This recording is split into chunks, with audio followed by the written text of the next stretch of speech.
What's up guys, Juka here, welcome back to another video. Today guys, we'll talk about the price action of today. Yeah, just check if I was recording or not. We'll check price action of today, so we're going to talk about what's our bias for the day, what happened in the market and everything. So yeah, let's start on S&P 500. What we have to do, we have to mark our draws on liquidity, anytime for draws on liquidity. So we mark these 4-hour highs, these 4-hour lows. We have these 4-hour highs as well, move up and move down, that's a high, you mark 4-hour highs and boom, that's basically it for 4-hour draws on liquidity for the S&P 500. Now let's go to NASDAQ. We have these 4-hour highs right here, we have these 4-hour lows, and we have also these 4-hour lows, and we also have these 4-hour fair value gaps, which we can mark on. This 4-hour fair value gap, and that's basically it.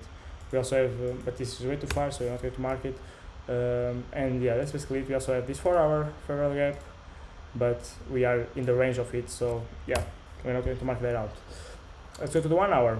What are we expecting? So let's just take a conclusion. Our bias for our daily bias is bullish, and what we want to do is take all these draws on liquidity. That's basically it. All these 4-hour highs, at least. That's basically it. Pre-market open. Let's go to the 1 hour. Let's mark our draws. That's our daily bias. Doesn't mean you will always take a trade based on your daily bias. Sometimes you take short on a daily bias because it's a daily retracement.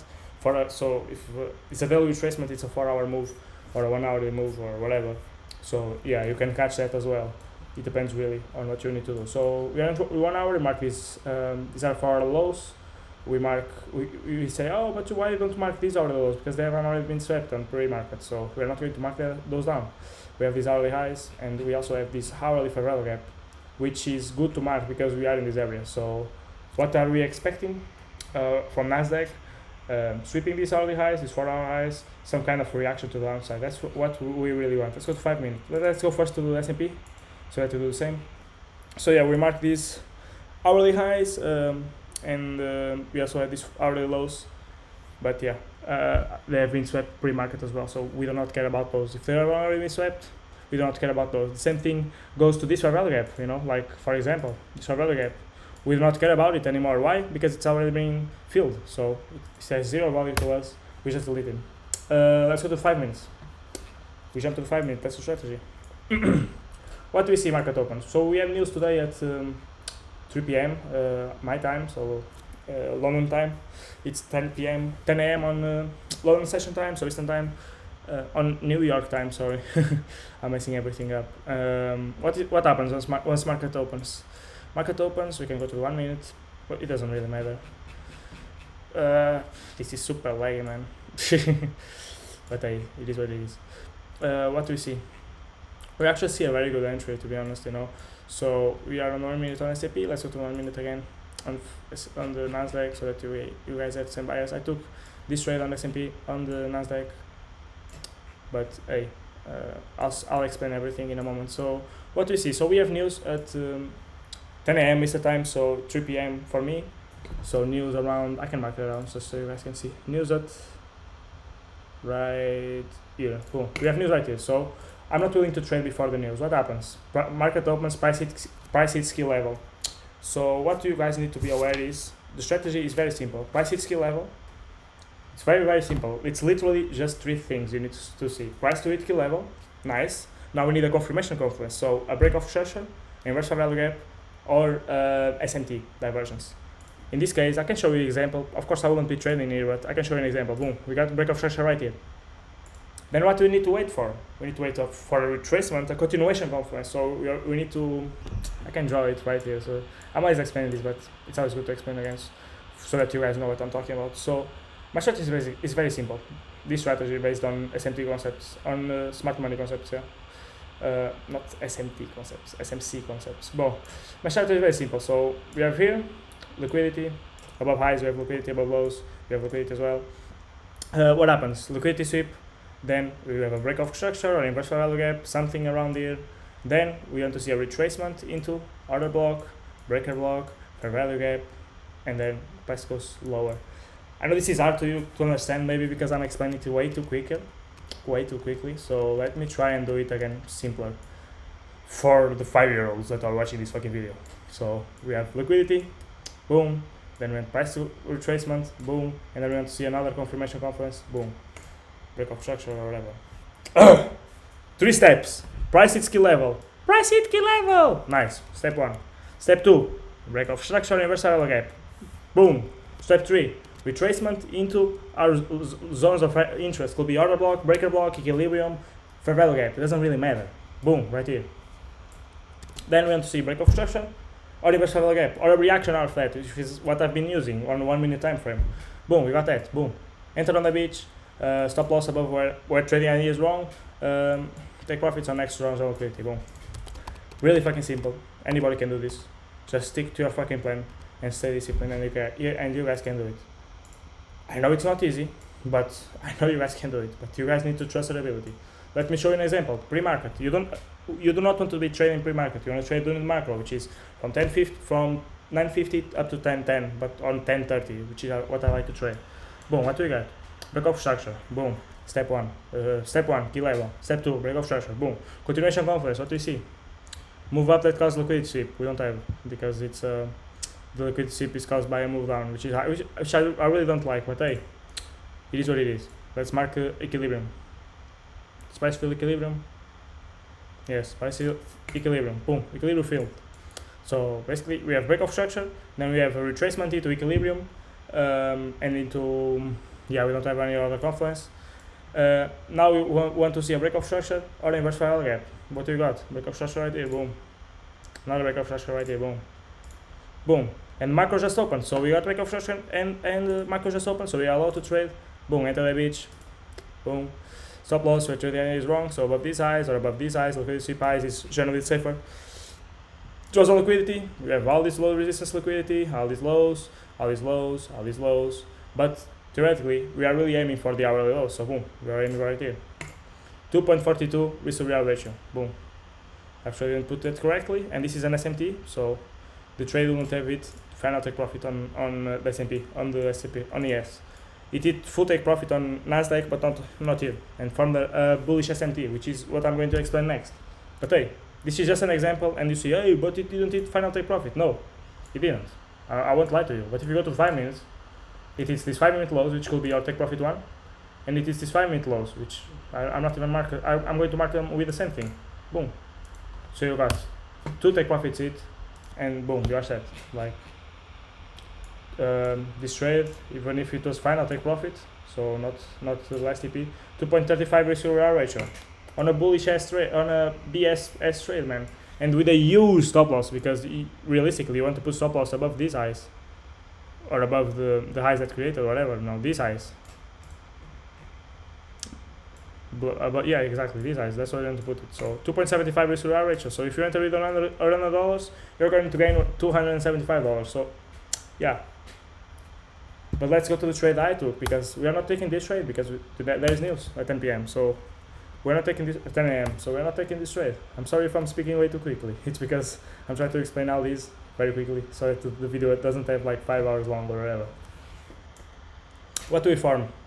Price. Let's go to NASDAQ, because NASDAQ is much more beautiful to see. What else do we have right here? Hourly lows, London session lows. So there are very, very strong zone of liquidity. Is 4-hour lows, 4-hour highs, London's and session lows and highs. That's really the strong draw liquidity you are aiming towards. And also relative equal highs, relative equal like hourly highs are very strong as well. News candle highs, new candle low, that's also very good strong draw liquidity. Gap opening week, so like if you have like a candle gap once the week opens, that's also a very strong draw liquidity. Does it mean a strong draw liquidity doesn't mean the price will arrive there and will reverse? No, it means it has the possibility to reverse, because if every time we got a liquidity something, we got a reversal, price will just move like this, you know, liquidity sweep, liquidity sweep, liquidity sweep, liquidity sweep, liquidity sweep, liquidity sweep, liquidity sweep. But that isn't really how market moves, is it? Because when price hits liquidity, it has the potential of reversing. It doesn't have to reverse. It has the potential. That's why we don't see. That's why a strategy isn't liquidity sweep, buy or sell. No, it's liquidity sweep. Then we wait for a break of structure, investment gap. Then we wait for a continuation confluence, and then another confirmation confluence.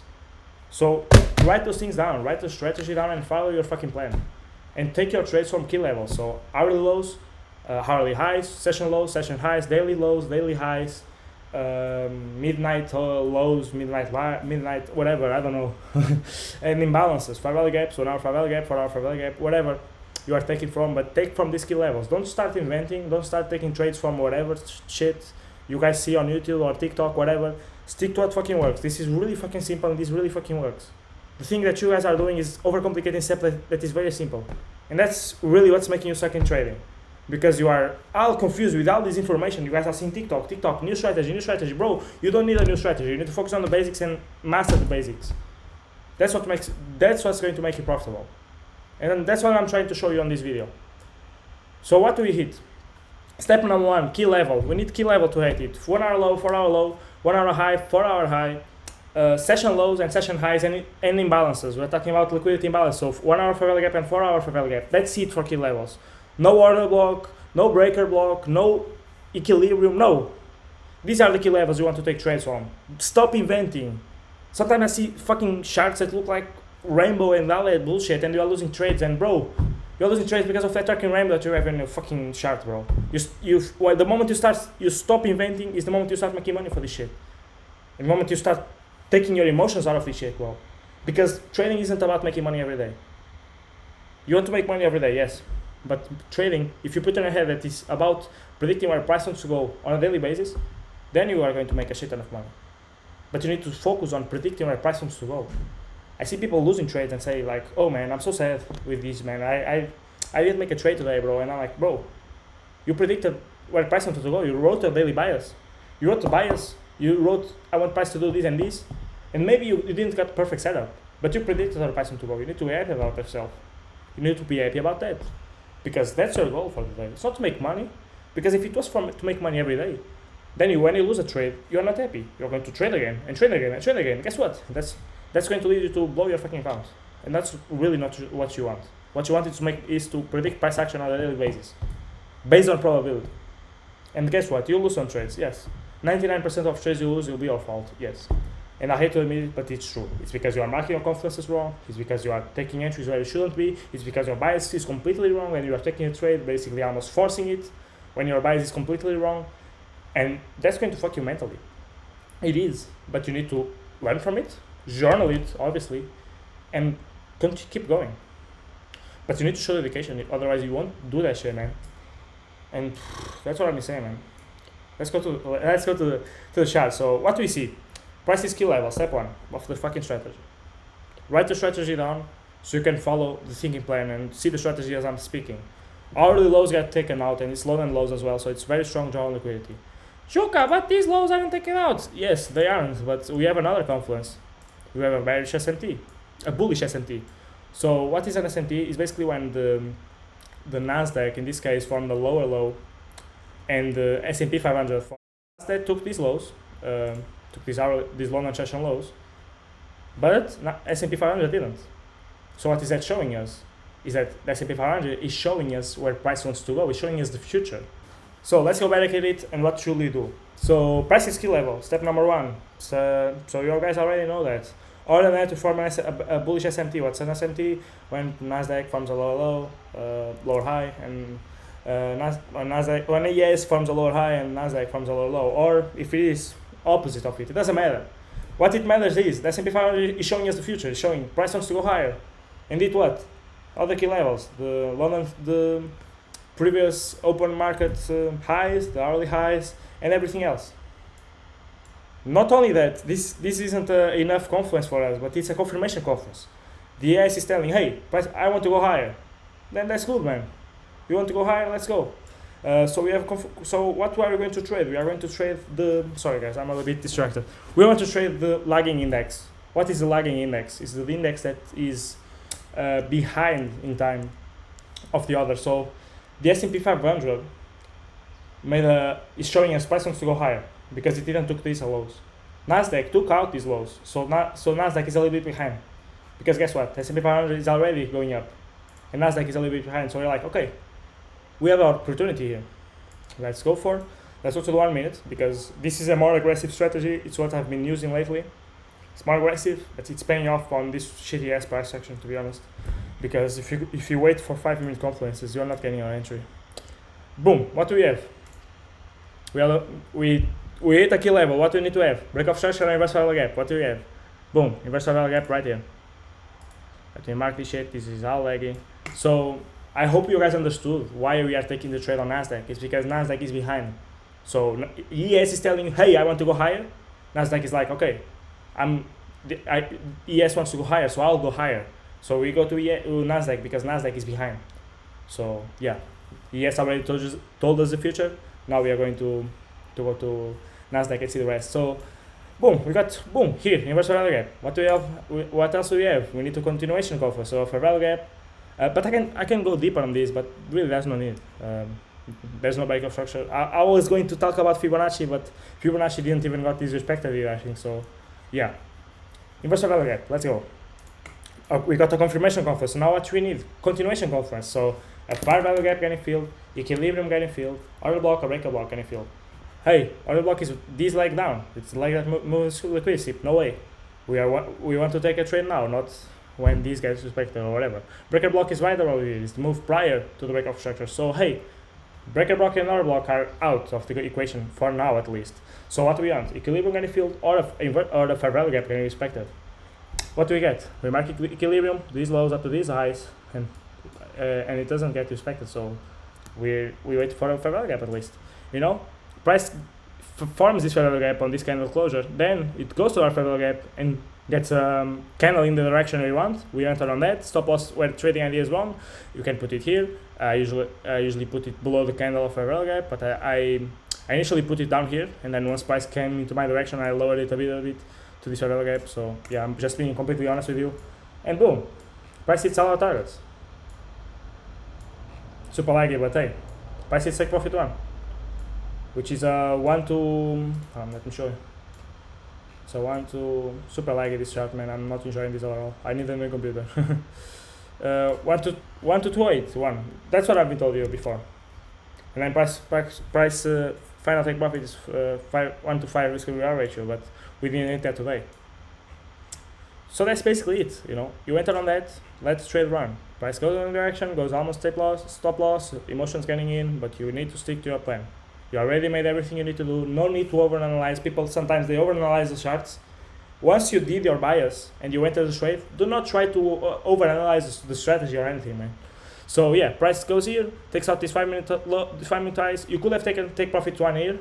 I took some partials here, but very small partials, like less than 10% of my trade was taken out here. Then price moves down here again. My stop loss was here, not on break even. So boom, price moves high again. Almost hits our take profit one. I took the majority of my trade here, so 60% of my trade here. Then price went down and down and down. Went into this 5-minute parallel gap. I can show you if this doesn't lag too much, but it's lagging as fuck, bro. It's super laggy. This 5-minute parallel gap. I know this is super confusing and my computer is lagging so much, man. I'm really sorry for that, but hey, once I get a new computer, I won't lag anymore. And then price reacts out of that.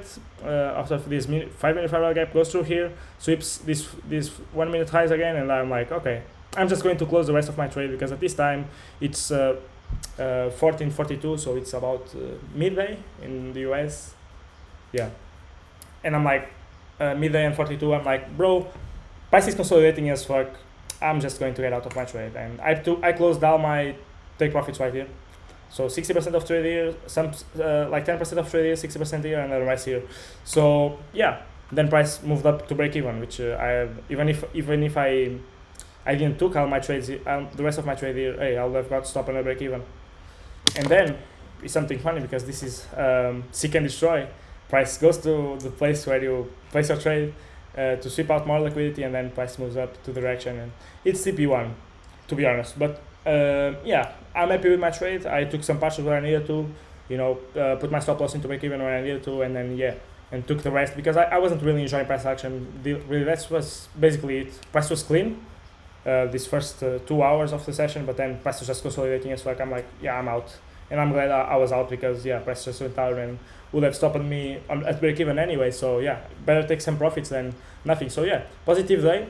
There's also another trade which you could have talked about. And this is something that you guys have been asking me a lot. It's sometimes the non-lagging index, so the index that is behind in time, has more strength than the other one. And this was a trade that one of my friends took. You know, he told me about it. So yeah, you know, inverse fair value gap, then fair value gap unrespected. This is much cleaner entry than the NASDAQ one.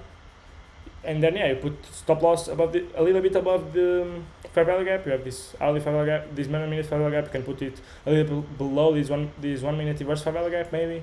Price it, I'll take profits. And you put take profits on this 5 minute size. Yeah, it's the same place as the other thing. Yeah, price goes and then it's stop loss, but then it's I'll take profits. But yeah. Again, if it was me trading this, I didn't trade it because I think that the lagging index is better. But yeah, you have these 5 minute highs. I can show you on 5 minute time frame. I know this. I know this because I traded this on NASDAQ, and I was looking at this on the S&P as well. But I was willing to trade on NASDAQ because of the S&P I told you guys about. So yeah, take profits right here. Take profit one. Then the rest will have been break even, and boom, it will have been like this, and then the rest will have been break even. So like this. Yeah, very good trade, you know. I wouldn't trade it personally, but my friend did, and he made like 400 euros for the day on this funded account. So very good day after he lost a bit of money yesterday, which price action wasn't good. He took 2 trades, he forced a little bit of trades, you know. He needs to be more disciplined, and this is about discipline really. Today he followed this plan, good job today. Hopefully tomorrow he follows this plan again and again and again and again. And again, if you're a disciplined human, you're going to be a disciplined trader. And this is really about it, you know. He made 400 something euros. He could have made way more, but hey, not a bad trade at all. I took the majority of my partials here, then I took the rest here. Then hey, price will have take profit one, yes, but you know, you need to reward yourself sometimes of being right about the market. And this is why it's important to take partials, you know, because sometimes price goes to your direction. It's shit on a low time resistance liquidity, and then it goes back, stops you out at the break even, and then it goes back again. That's why it's important to only put your trade at break even when you take profit one. So you know, in this case, when it almost take profit one, I closed some partials because I wasn't really enjoying this price action, to be honest. You know, super consolidation. You know, if you see here, you know, price was just moving horizontally, and this was for minutes. Like this was for like 10 minutes straight. You know, consolidation. I'm like, mate, I'm going to close some of my trade here because price is consolidating as fuck. I'm not enjoying it at all, man. And yeah, sometimes you need to do that. But you cannot be rational about it. It's not like, oh my god, I made all this money, let's close the position. No, I was being rational. You know, I was sticking to I only closed partials right here, man. Like when the price was really consolidating for like 10, 12 minutes straight. You know, because I'm like, okay, I'm not enjoying price action. I'm going to take some partials here. And I didn't even close all of my position. I took partials and I put my stop loss at break even. And then, hey, price goes down, feels 5 minute fair value gap, goes up, and I'm like, I'm done for the day. I'm going to close all my position, and it's okay. It was a good day. So I risked about, for me, it was like, a very good trade as well. Again, 2.80 something risk reward ratio. I risked very low risk and was able to make, quite a bit of, you know, in terms of risk management, it was quite good, you know, considering I was putting very, very low risk on the table. I was just really not happy with risking in these market conditions. You know, yesterday was bad, Monday was bad, last week was good on Wednesday and on Friday, but then these 2 weeks on market open was bad. And even this price action isn't great. You know, it was better for sure, but it wasn't the best. So, you know, I was willing to trade today. I took low risk, you know, and I was able to make it stick. But, you know, when you have days like this, when the market is like this, you should always do risk because, and not force trades. You know, yesterday I didn't force any trades. I didn't see my setup. I'm not entering. That's simple, bro.